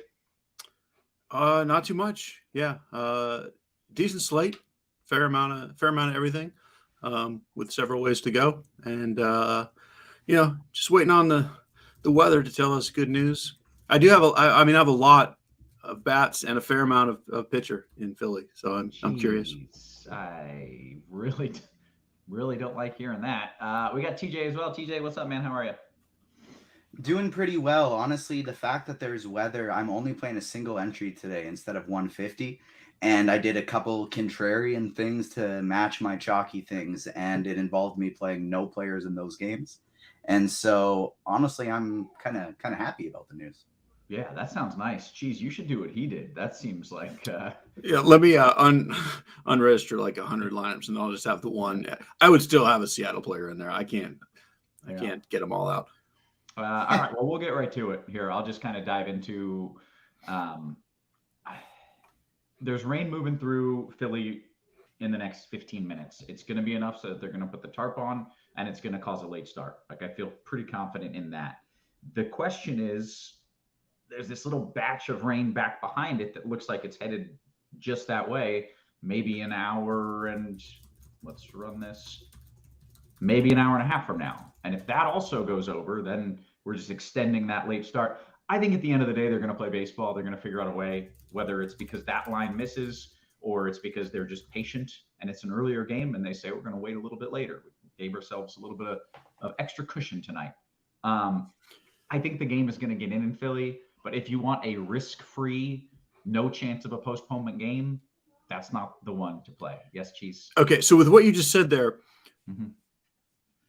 what are the chances that they late start play and delay. then play before that next little thing Yeah. comes in? Is that It's not out of the question either. If this first batch moves through quick, it could be just a really brief late start. They could get going, then this next batch. I honestly, Cheese, I think at this point I think you probably stick with what you have. I'm a little bit worried about that second batch. What do we have here? We've got 40 minutes here until that game starts. 50, 40 minutes. yeah, 43. Okay. Let's watch radar for another 10, 15 minutes. Great. Get a little bit closer. We'll see if that line is indeed moving right towards the ballpark or if it's going to miss by a couple miles. I just think I'd stick with it as far as bats go. Pitchers, I'm a little bit more concerned about the potential that they start and then they get hit by one of those downpours. In New York, I don't think it's out of the question that they either late start or see an in-game delay, but there's just not enough rain there realistically for much worse than that. So I think you can stick with your bats there. And that's it. Okay. We'll give an update in 15 minutes or so. We'll see how things are looking. In the meantime, let's talk about the slate a little bit. Cheese, you want to lead us off? I did mention we like to start on Fanduel. That's because this show is sponsored by Fanduel. Sign up for the Fanduel Sportsbook if you're in a legal sports betting state. Take advantage of their awesome bonus offer. New customers bet $5, get $150 in bonus bets. Terms and conditions do apply. Cheese. So it's a pretty good pitching slate. Like there's no can't miss aces, but there's what I'm going to call 5.5 or 6 very good pitchers, and then even 2 or 3 after that you could quite easily have in your pool. On the FanDuel side, Steven Matz is the guy with the huge discount at 6,900, while all the others are like 10K ish. But as usual, with the way the salaries work, you don't really need a pitcher that's that cheap. But the way I see it, Alcantara, Gilbert, Elder, Sandoval, and Matz, and kind of Kodai Senga. I've got him a little lower, but like all 6 of those guys are more or less the same. And Matz is $3,000 cheaper. Matz is also riskier. Like he's the guy who's been hit around a lot this season. But I don't see honestly much separation at all with any of these guys. And kind of my favorite for that reason is actually paying all the way up to Bryce Elder. Just one, because he's facing the Marlins, and that matches his skill set pretty well. But I think the fact that he is the most expensive keeps him under the radar. Like I think people look at it and see Sandoval at $1,700 cheaper and just play him. So if I've got 5 pitchers that I'm saying are tied, then that's when I just want to play the ownership game more so. Which makes Elder and Gilbert stand out to me on FanDuel. But Gilbert's in that Philadelphia game, so I'm probably not going to play him on FanDuel. Okay, that's fair. A few weather questions coming in. Greg says, hey, it's such a little amount of rain, and it really is. It's not a ton of rain in Philly. It's just the spacing of it could be obnoxious. But that's why, in general, I think they're going to play. It's not so much rain that you look at and like, oh, this is a washout. It would just be obnoxious timing of the rain. And Feature mentions, hey, isn't there a good chance that the second batch falls apart? Yeah, and that's why I want to watch it for another 15, 20 minutes. I'm not certain that it's going to hold together. I'm not certain it's going to go over the ballpark. So let's watch it for 15, 20 minutes. I'm with my man Feature on that one. You like that? Well said. Fall it apart. Like Yeah. I like that. I hope that is what happens. Yeah. TJ, talk to me. Cheese, did you go through pictures on DK as well? So DK, it's the same group of guys with the big change being Sandoval is also super cheap in addition to Matz. So my hunch is that Sandoval, Matz as a combo, like both together and individually, are the chalk because you can do whatever you want if you play them. Whereas those other 4 guys I mentioned are all 9 to 10K. You could also try Rosie Contreras if you really want to. I'd be okay with him if we didn't have Matz and Sandoval, but I prefer to just play those guys. It's also reasonable enough to throw Hunter Brown in the mix, but there's 4 other pitchers I like more than him in the same price range. So kind of a leftover. Gotcha. Very good. All right, TJ, I want your takes on pitcher as well, and you can start wherever you'd like, FanDuel or DK. First thing I'm going to do quick first is we have 100 likes, so it is time for Spidey Bomb number 1. I'll drop a second one if we get up to 150. Third one if we hit 200. Spidey Bomb number 1 today is James Outman batting cleanup against Roansy Contreras for the Dodgers. He's going to knock one out of the park today against Pittsburgh. And yeah, James Outman, number 1, nice and cheap. He's in my single entry lineup, and I like him to hit one out of the park. In terms of pitcher, I'm with Cheese on FanDuel. I really like the Bryce Elder call for tournaments. I think that's incredibly interesting today. And like Matz is scary, but he's also so cheap that I'm more than willing to take shots there. Senga and like whether not counting Logan Gilbert would be my favorite for tournaments, and I would still want to take lots of shots there as well. But I think I'd be keeping a pretty tight pool from a tournament standpoint over there. On DraftKings, things spread out a little bit for me though. Like Senga, Alcantara, both fine for tournaments. I do like the 9K range of Gilbert and Elder quite a bit. If I was running 150, Hunter Brown and Roansy Contreras would be in my pool too. Obviously, the optimals are Sandoval and Matz, but I kind of like Stevie's call today from a pitching standpoint, going with Drew Smiley, who has just pitched incredibly well to start the year. San Diego's going to figure things out, but they've been kind of struggling to hit the ball lately. And so I kind of want to ride that and take that shot in a game where it's only 40 degrees and there's a small wind blowing in at Wrigley. So I like taking shots on Drew Smiley as an SP2 today. Okay. Anything else you want to add here, pitcher-wise? I missed half of it. I randomly got booted out of here. You're good. All right, that's fair. I'm just gonna while we're talking pitcher, I'm kind of just going through some lineups, and where I have $300 sitting around, I'm moving Gilbert to Bryce Elder on DK just because he's not as likely to get a rain delay, and they're all about the same. Okay, fair enough. Let's talk some of the stacks. TJ, you can lead off on that. So the Angels are the chalk. They are the only total today over. The Mets are over five runs as well, but they're one of 2 teams over 5 runs today, and they're at a 5.8 total, whereas the Mets are just barely over 5. They're going to be the chalk. They're in the best spot. They're facing a bad pitcher from the minor leagues against the team with the worst bullpen in baseball. And so the Angels are going to be the chalk, and they are the top stack. You can differentiate them from them in tournaments if you're going with a chalky pitcher build. But I actually don't mind the idea of getting a little sneaky at pitcher today and then still rolling with the Angels.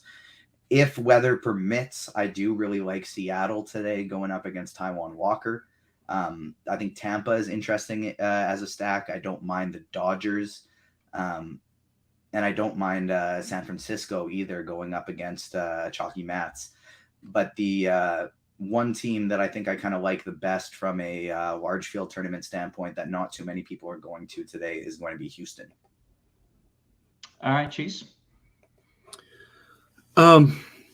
It's always interesting when it's the Angels that are like the obvious team, because there's such a weird build with like their 4 best players are all expensive outfielders. And you can fit all 4 of them on both sides because on FanDuel you have the utility. On DK you can put Ohtani at first. But then, like on DK, you're pretty much locking yourself into playing Sandoval, Matz, and or Contreras if you're doing those 4 big Angels. So essentially, I think that Hunter Renfroe and Taylor Ward don't really end up chalky at all. I think Trout and Ohtani are obvious chalk.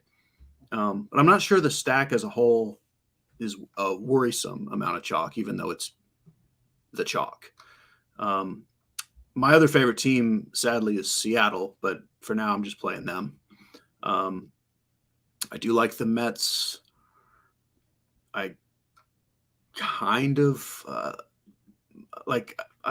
of also like Houston, but I really don't want to, and I don't understand why I like them. It's just like Houston without Alvarez against Tampa, who's going to use like every matchup possible.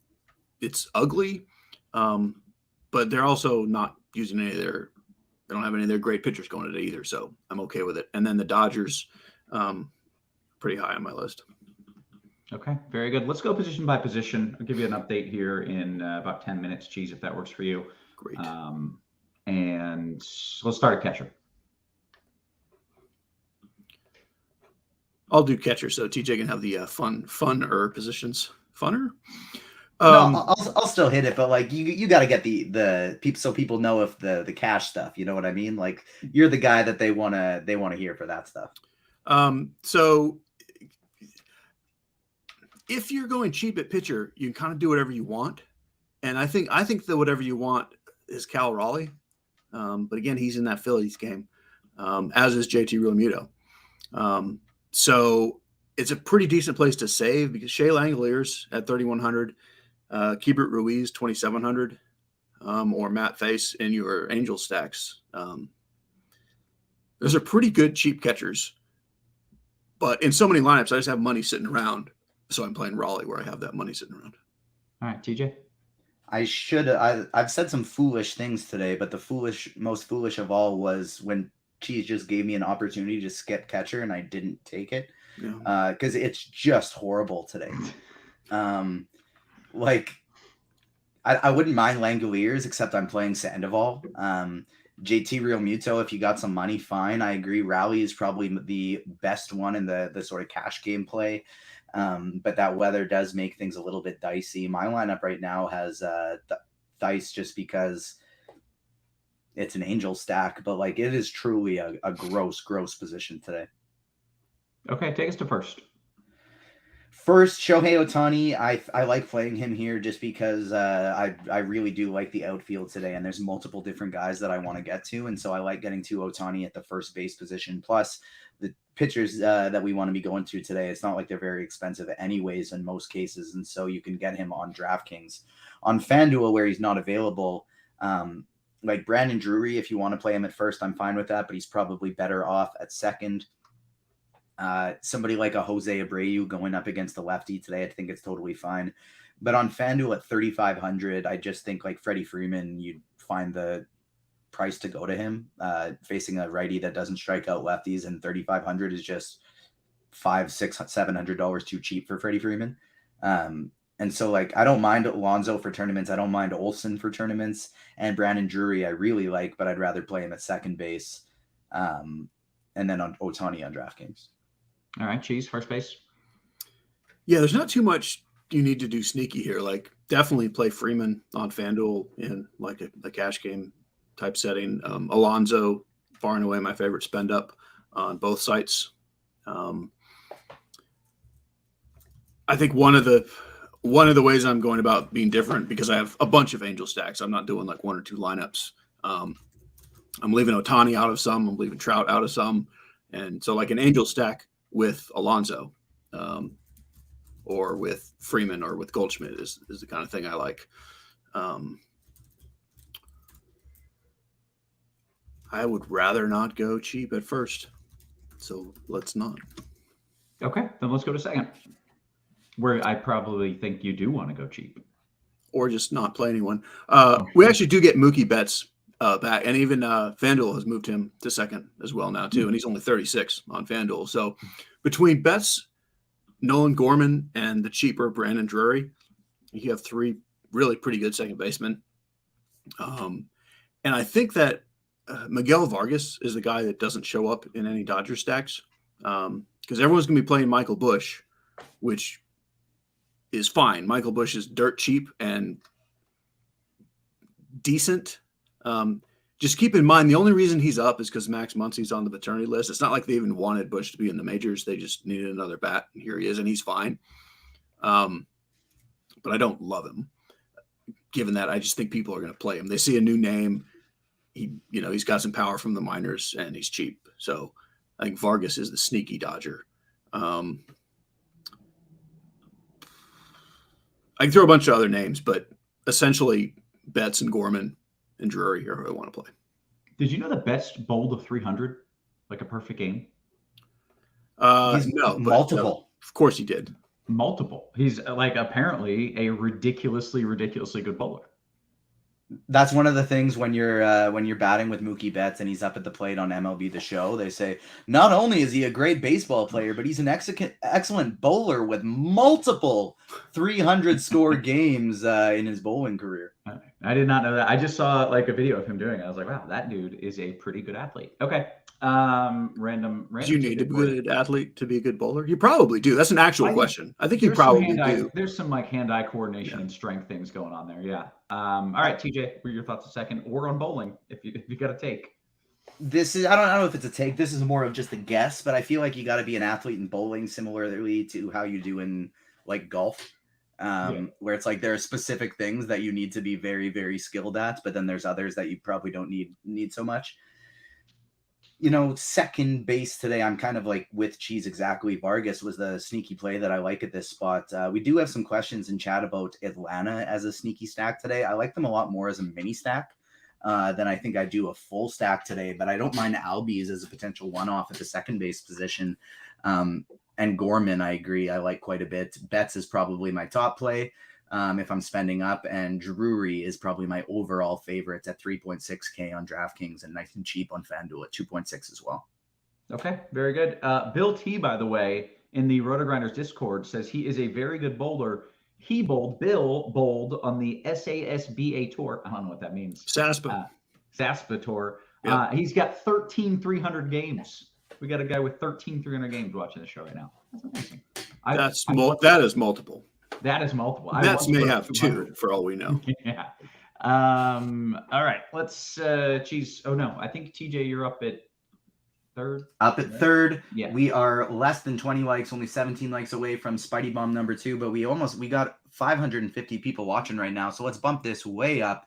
I want to get at least 2 more Spidey Bombs out. Let's get this up to 200 likes. Should be nice and easy. Less than half of you. That should be no problem.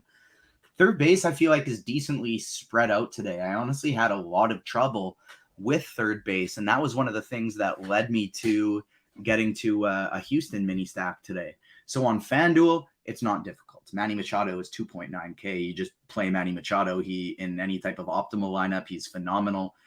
Even guys like Rendon and Bregman, they're so cheap over on FanDuel. And Rendon, of course, in your mini stacks. So cheap on FanDuel. They're really great plays that are underpriced on DraftKings.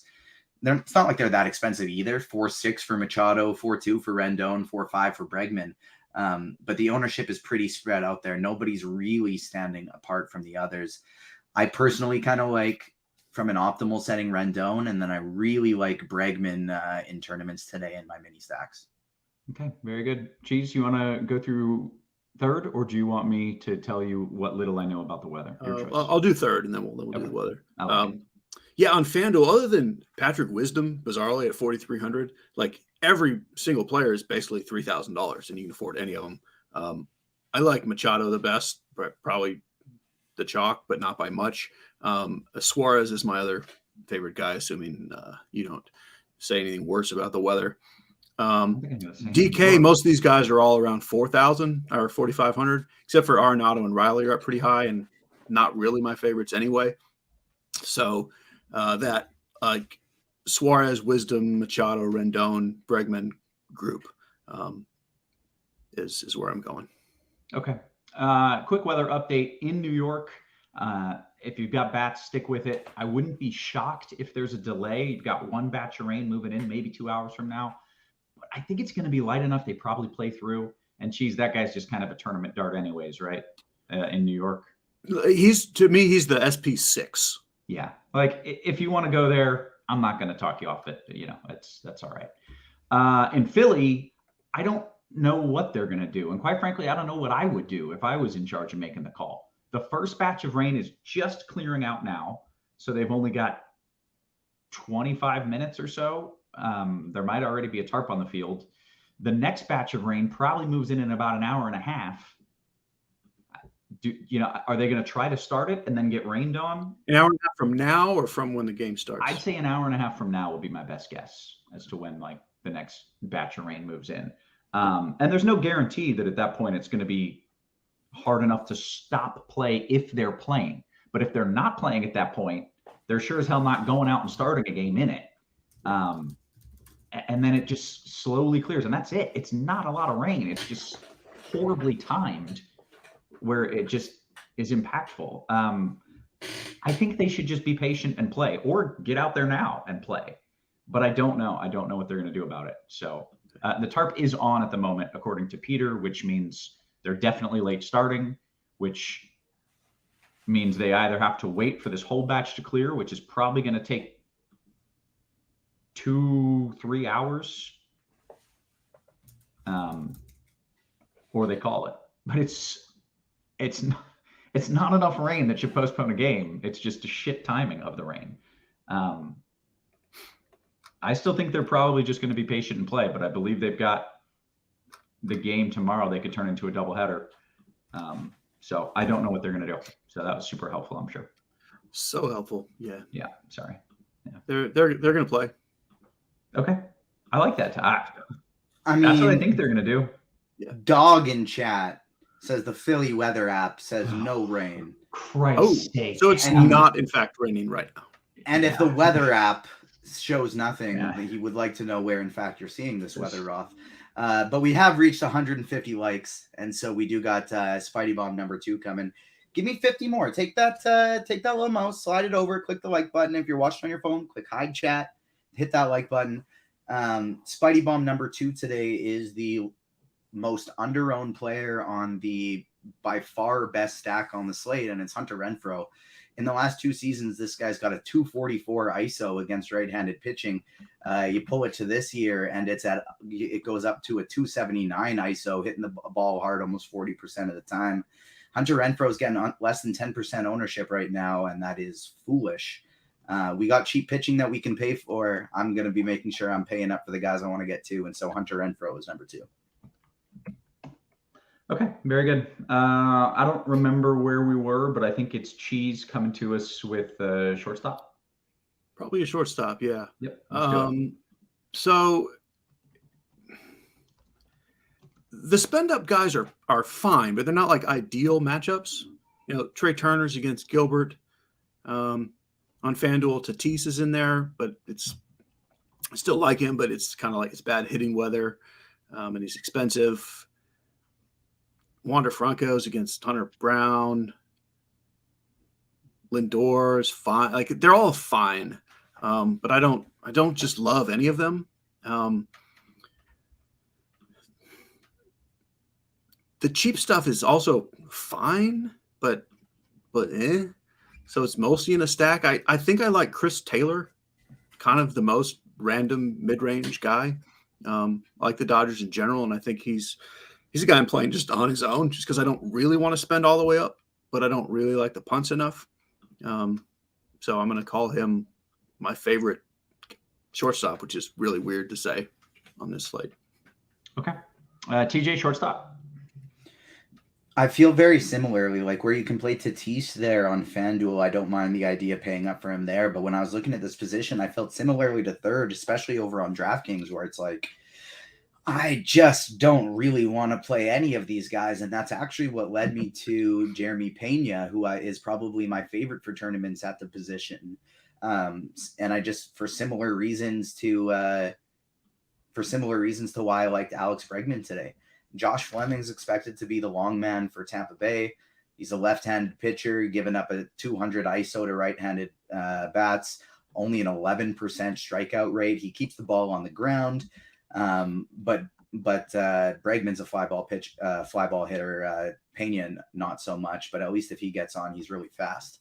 And so I like Houston as a mini stack, and Pena is probably my favorite tournament option there today. Okay. Cheese, you know what I don't think is going to happen in this game? I don't think that at this point, with the tarp still on, they're going to try to get the game going with this rain coming in and have like a delay 30 minutes into the game. I don't think at this point they're going to do that. And I think if they don't announce a postponement in the next 15 minutes, I think they're probably just going to be patient and play. I don't know. I don't make that call. Right. That's what I would do, but I don't know what they're going to do. That's what sucks. I have a very good idea of what the weather's going to do, but I don't know what they're going to do about it. Well, that's actually all that your job is to know what the weather's going to do. You don't technically work for those teams. That's debatable. It's not really, sadly. I wish. Okay. Somebody take me to the outfield. So the Angels are kind of the guys here. You can play Ohtani on outfield on DraftKings if you're not playing him on first. On FanDuel, Ohtani is probably one of the best plays here in the outfield. Tatis on DraftKings is fine, but like I'm focusing my spend ups on these LA guys. So Ohtani, Trout, and then of course Hunter Renfroe, the Spidey bomb as well. If we're feeling good about it, I do really like Julio Rodriguez today. I really like Jared Kelenic today. Obviously, James Outman, who I brought up batting fourth as a Spidey bomb today, is another one of my favorites. But it's basically just kind of like LA guys for the stack, and then looking to one off with guys like Kelenic and Outman today as my personal favorites. Geez, your outfield thoughts? I'll give you some in just a second. Sometimes what's weird is when I go through my lineups, I got to change this guy and this guy. I'm like, someone's been building really crap lineups for me. Who did this? I don't know who it was. It was definitely not me. But anyhow, in the outfield, so yeah, there's 4 Angels in the outfield, which would be a great movie. Yeah, I would. 4 Angels in the outfield. And they're the 4 like best plays on the slate. I do like Seattle a ton, and I'm sticking with them. TJ mentioned the guys. Like Kelenic is too cheap. Julio's a good spend up. I'm going back to Jazz Chisholm on FanDuel where he's cheap again. Playing a little Schwarber. Last I checked, we're still waiting for San Fran and St. Louis lineups. But like I kind of like Mitch Haniger. I kind of like Nuke Barr. Brent Rooker, of course, with his 17 homers tonight, as per usual. But really, it's just about, do you want to play the Angels and try to have a different lineup elsewhere? And if you're not playing the Angels, then you can just pivot to really good players, like play Acuna and Tatis and get low ownership just because everyone's playing Trout and Ohtani. Yeah, it's easy enough. All right. Let's do some home run calls, although we've already got Spidey bombs going. Cheese, do you want to drop some? Did you say, was it Newt Barr in his 17 home runs? Brent Rooker. Rooker, my bad. Sorry. I'm going to say, as long as the game plays, home runs for Seattle, Suarez, and Kelenic. Okay. Will be hard to do if they do not play. That would. Hard, but they're pretty good. I forgot how much I hate this. All right. TJ, anything you want to add here before we start taking some QQs? Yeah, one more person I want to keep in mind for tournaments as a spend up that I really like as well is Ronald Acuna. Alcantara has really struggled striking out right-handed bats this year, and if Acuna gets on base, he's just been stealing bases at an absolutely insane clip this year. He's even better than Whit Merrifield is at stealing bases. And so Ronald Acuna is a spend up that not many people are getting to today that I like quite a bit. Okay. Yeah, and worth noting, a couple people asked about the Braves. Like, it's worth adding on the fact that Sandy's coming off the IL and he missed 10 days with an arm issue. So maybe he's a little less effective, or maybe they don't let him go as usual 9 innings. I don't mind some Braves. All right, I want to get to some QQs. Meanwhile, I'm just like searching Twitter for TARP updates, and so I might be a little bit distracted. In fact, I'm going to be very distracted, but I'll try to get some QQs while we do this here. I don't have Discord up, but I'll see if there's anything on YouTube. But honestly, we are very, very low on QQs right now. So feel free to just look at that weather, at that radar, and just tell us what's in your brain. Okay. We did get a couple questions. I will. I know what's gonna. I know what the weather is. I just think it'd be a shame to postpone a game with the little amount of rain that they're going to see. So I think they'll probably figure out a way to play it. DK Cash, third, Candelario or Escobar? Cheese? Candle. Ario. Yeah. That's my thought there for you. Yeah. Okay. Like I say, Candle, and then we're waiting. Okay. The whole word. Yeah. Yes. Why is Tatis outfield only? We don't know. on DK? We don't know. We don't like it. Because he's not playing shortstop. Like, he should be outfield only. Oh, well, all right, fine. That's why. There's your reason. There's literally no questions. Here we go. Top 3 pitchers on FanDuel considering the price. TJ, that one's for you. Sorry, I'm just pulling FanDuel up there since we don't have the screen share up anymore. But I would say probably...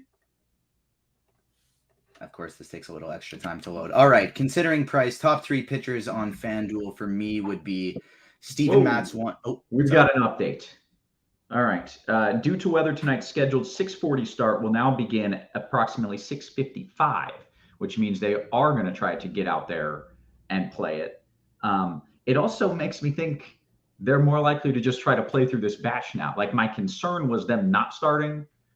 The rain moves in an hour and a half later, then they got to wait an hour. The fact that they're trying to play means the bats are fine. Like, the bats are going to play. The question now, Cheese, becomes your pitcher. Is that going to be an issue? So this gives me the chance to bring up something we haven't yet talked about on this show. Mm-hmm. The one really good thing about the pitch clock and the sped up games is now getting an hour out of your pitcher is like getting 2 hours last year.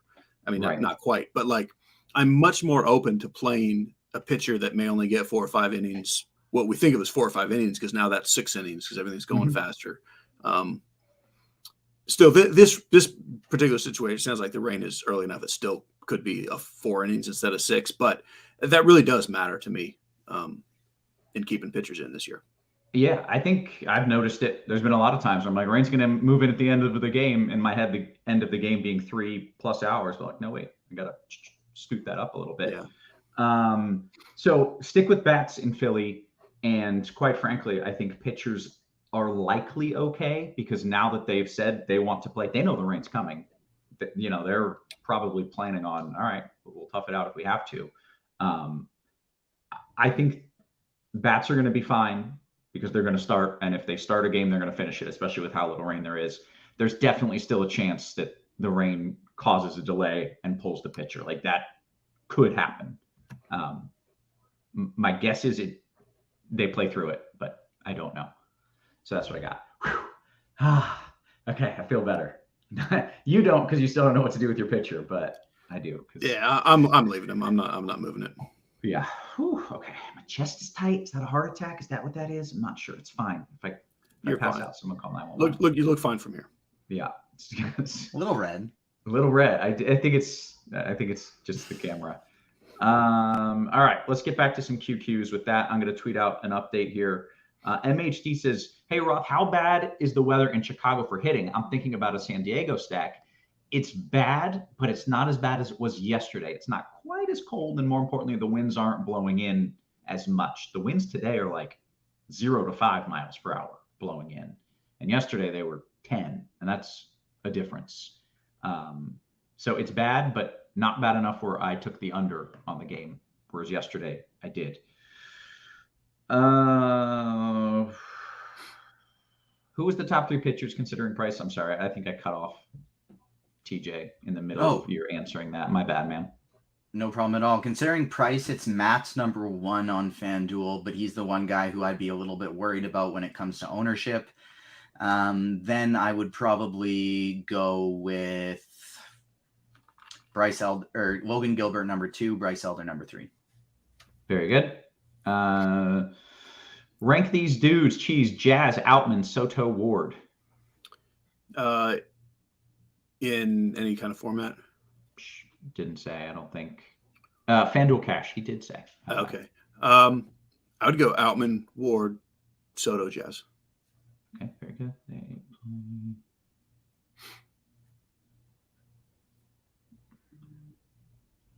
Cheese, what do you like better, Ohtani or Acuna for a one-off? I like Ohtani. I mean, kind of obviously, but I like him enough more to not worry about the ownership. Yeah, I agree with you there. I love the idea of going Acuna if I'm doing like a cheap stack that has 5 LA guys but omits one of their expensive ones to kind of get contrarian. But in a one-off setting, I would go with Ohtani there too. As a last piece for a GPP, would you go Canna or Sawinski? I kind of like the Mets. I would go Canna. Canna there. FanDuel GPP is Austin Riley okay at third. I love that play. I actually just cut my single entry in half, made it two different teams, and I have one Houston mini stack, and my other mini stack is Riley with Sean Murphy and then Kelenic as a one-off. Okay, I'll take a few QQs. Thanks, TJ. I appreciate the bailout there, man. Taylor Ward with a Mookie Boots one-off cheese or McNeil Renfro in a GPP? Ward and Betts. Okay, very good. TJ DK GPP from Book It Boy 3v3. Freeman, Betts, Hernandez, or France, German. That's France, Germany, and Tatis. Probably means Gorman. Oh, he did say German, but yeah, he probably means Gorman. So Freeman, Betts, Hernandez, or France, Gorman, Tatis. I'd probably go with the Freeman Betts one. Very good. Beaner says, what are your thoughts, Cheese, on a sneaky stack or a mini sneaky Oakland stack against Sandoval? I like it a lot. I don't actually think a mini stack is going to be that sneaky. Like, I think Rooker and Langelier are going to be, not popular, but not really sneaky. But a full stack will be wildly off the radar, and I don't mind that. But certainly Rooker, Aguiar, and Langelier, I like a good bit. Yeah, very good. TJ, very impressed with your French pronunciation, by the way, even though it's not how his name is said, sadly. Are 4 angels too many angels in cash? Cheese, you don't think so? You don't think so? No, I think it's fine. Yeah. Jason Martinez says, Waka is super trash, TJ. How do you feel about a 5-man Cub stack? I can't get away from him. Can't do it.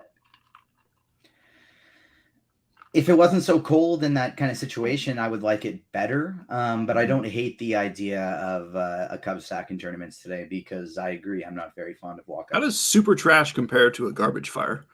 I think a garbage fire is worse, but I think the garbage fire a garbage fire turns to super trash when it is mixed with radioactive waste. That makes sense. That's it. That does make sense. So anyway, you can stack the Cubs then. Yeah. Yes. Kelenic or Outman? Kelenic? Ooh. I think we both love them both. Yeah, like for what it's worth, Kelenic was going to be the third Spidey bomb if we would have got there today. Like, and now we know. Yeah, it's we're about to hit lock anyways, so it's whatever. It is what it is. But I guess I would go Outman personally, but it's super close for me. Yeah, I think that's what I'd say too. But like those are probably the 2 best mid-range outfielders. That was the lock alarm right there. The pets are well aware of what time it is. It was wild that it was literally the second it hit lock that happened. Yeah. This is a great question to end it on, honestly. First, Eric S., not that your question is not great, but I do want to take this one, which is just a normal question. I really like Alonso tonight. Am I wrong? You can't be wrong with that, can you? No, definitely not wrong. Yeah, you can never be wrong with that. But this is my favorite question from Hoosiers Hang Banners. TJ, what is your favorite U.S. city that you have ever visited? In terms of somewhere that I could like maybe see myself living, I really enjoyed Spokane, Washington. I went to a tournament in Gonzaga every year, and I really liked. That's not what I expected him to say. It's a great answer, but so surprising because it's so like different of a climate from where I live right now. Like I feel like if I was going to leave somewhere, it would be the West Coast. And I like that idea. I'm not a really big city guy for living in, but in terms of where I like visiting the most, where I would like to go on a trip the most, it's probably New York. Yeah, these are good choices. Did I tell you Saskatoon is lovely? I looked it all up. It's a lovely spot. Yeah, like it's truly dreadful for 3 months of the year, and then the other there's 4 more that are like pretty cold. But like in the summer, there's truly nowhere else that I would rather be. Like it's amazing. It's beautiful. Yeah, for like 4.5 hours in July, it's incredible. Yeah, It's true. It's really true. Yeah. Yeah, got a nice river like flowing through the city. It really looks like a nice place. I checked out images. All right. Hey, we're going to bounce on out of here. I will provide updates, although I don't know what I'm going to update. Yeah, it doesn't. I mean, you can, but don't feel like you have to because you can't change it. I can't not. Like people, as soon as like a delay hits or something happens, it just, my phone lights on fire. So I might as well. That was fun. I enjoyed that. At least getting an update from them. So that was nice. Is everything okay, Kevin, from SOS leaving immediately last night? Are you all right here? Yeah, no, I'm good. Yeah. I've had several kids run through the house, and I know how that gets. Sometimes it's you just must go immediately. And just, my wife's trying to stop the 2 of them, and they just at some point fight over a toy, and then one bites the other. It goes to hell real fast. Same thing happens with TJ's dogs. You beat me to it by a second. Yeah, it just sometimes gets a little crazy, but things seem pretty good tonight. So I will be posting updates. We're going to bounce on out of here. For Cheese, for TJ, and for our wonderful production crew, always working hard behind the scenes. Guys, we appreciate you. We love you. And we will catch you tomorrow. You have been crunched.